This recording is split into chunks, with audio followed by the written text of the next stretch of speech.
core stabilization and activation. Let's do this here. We're good. Cool. Well, come on in here. We're gonna two men enter, one man leaves. All right, hey guys, what's up? This is Brad with Despite Fitness, and on the tail end of a workout, and I was gonna throw this into a different video, but I felt like this point that I want to make and the thing I want to talk about here is important enough to make it its own video and kind of be able to discuss as a standalone topic, because it has the opportunity to be able to help out a lot of people potentially. And so the thing that I want to talk about is belt use, right? Using a belt while you train.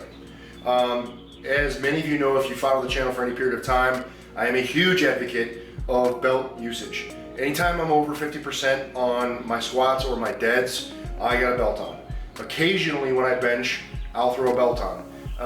If for nothing else, just kind of help me give that kinesthetic cue of the abdominal bracing and keep that abdominal rigidity while I'm benching. But I don't always use it while I bench.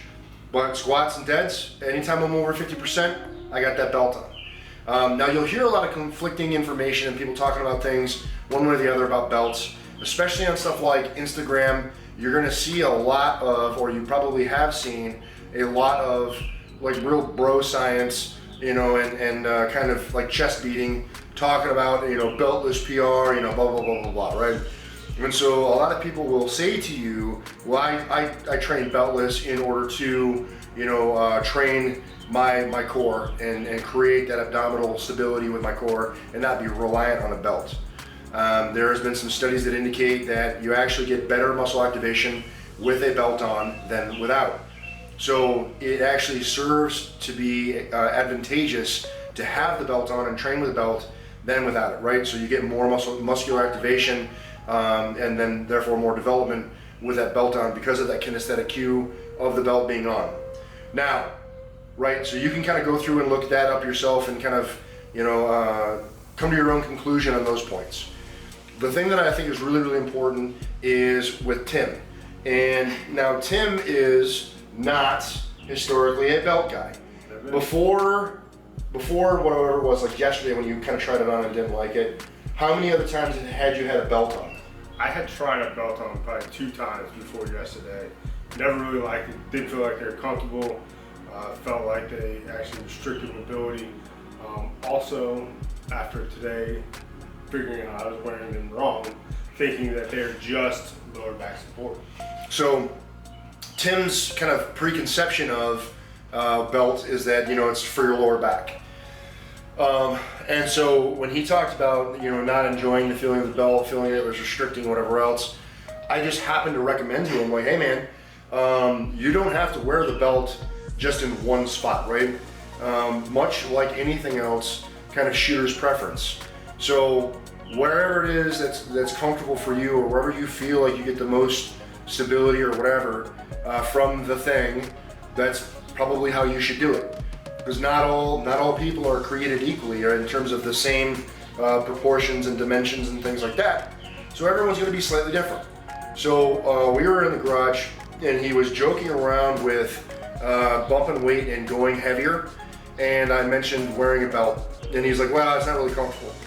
So then I kind of got into a spiel about belts and the importance of belts, and I just happened to recommend to him. Well, first, I did that yesterday. Mm-hmm. I was like, all right, I'm gonna jump up. Yeah, I like it. Just throw on new weight, and you recommended a belt. I put it on. I said I didn't like it, and I paid for it. Yeah. I came in this morning with the tender spot in my rib cage. Yeah, so obliques are kind of, or the serratus are kind of bothering you? Yeah, just nothing bothersome, but I feel it, and I'm like, hey, and then so then I started. He's like, well, because he did tell me to put a belt on.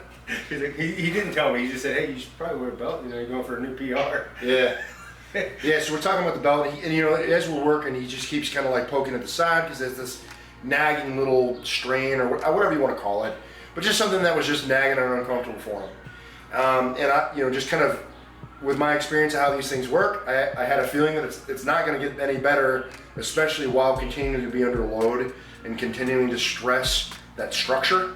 So whatever it is that's wrong, we don't know what's wrong, right? I can't really like open you up and take a look. But without knowing exactly what it is, you know, I had a pretty good sense that this thing isn't really gonna like start feeling better all of a sudden mid-workout, right? So I just recommended, hey man, you know, you should probably throw a belt on, you know, create a little bit more stability in your core, help you brace a little bit better, put some compression on that spot so that you don't continue to aggravate it. And then you may find that the subsequent working sets are a little bit more comfortable. And then I also recommended, like I said, shooter's preference, right? So not everybody wears the belt the same. I talked about maybe wearing it higher or wearing it lower.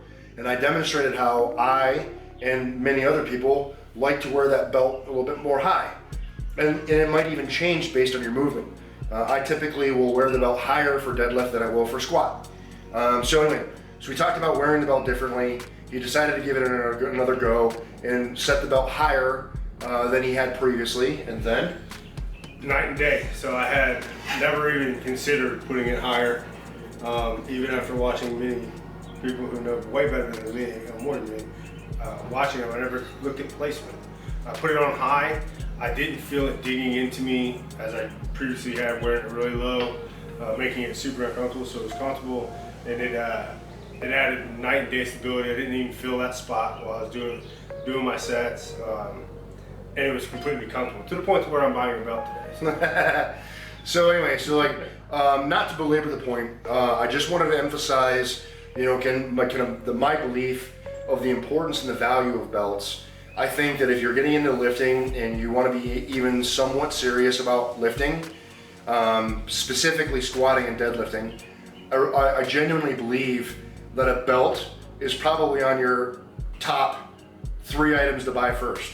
Essentially, it probably is the #1 item to buy if you're getting into fitness and want to just get into, like, more specifically powerlifting type lifting.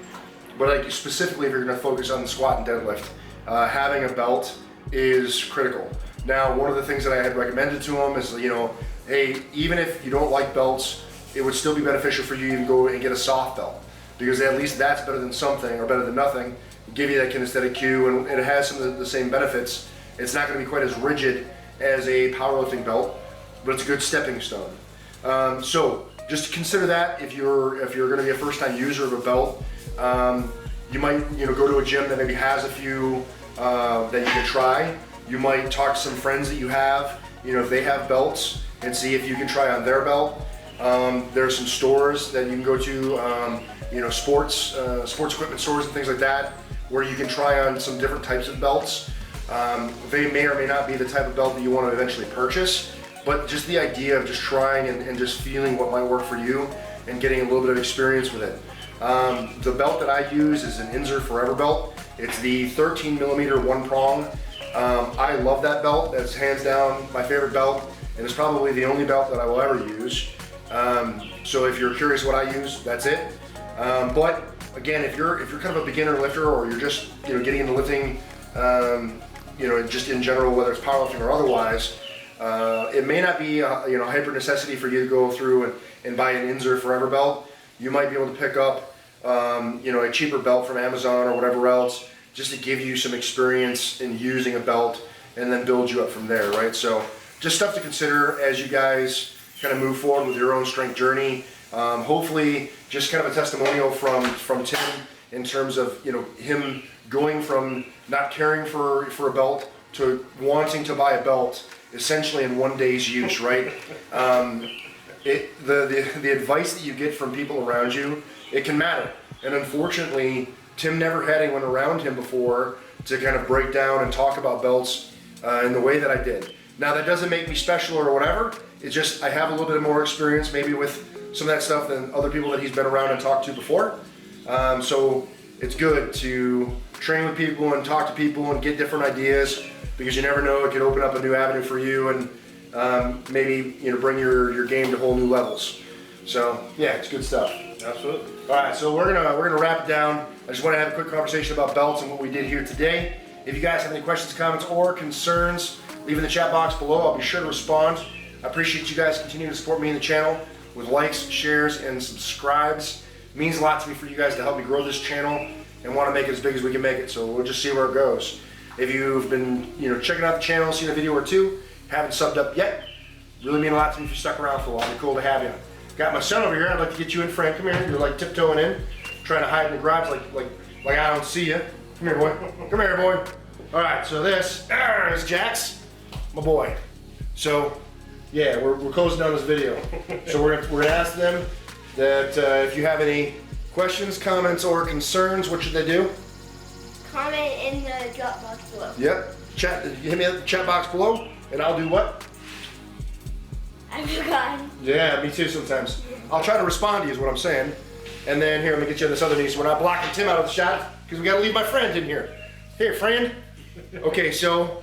Filling up this rack. Yeah, filling up this rack. And then, okay, so we did that. And then what do we got to remember about, you know, things maybe we think we can't do at times? Whatever you think you can't do, always give it a try. Yeah, like train despite. You're either going to find an excuse or you're going to find a way. And I hope that you guys continue to find a way. Thanks for watching. We'll see you guys in the next one. Peace. Peace. Victory. Victory. Flawless victory. We're done.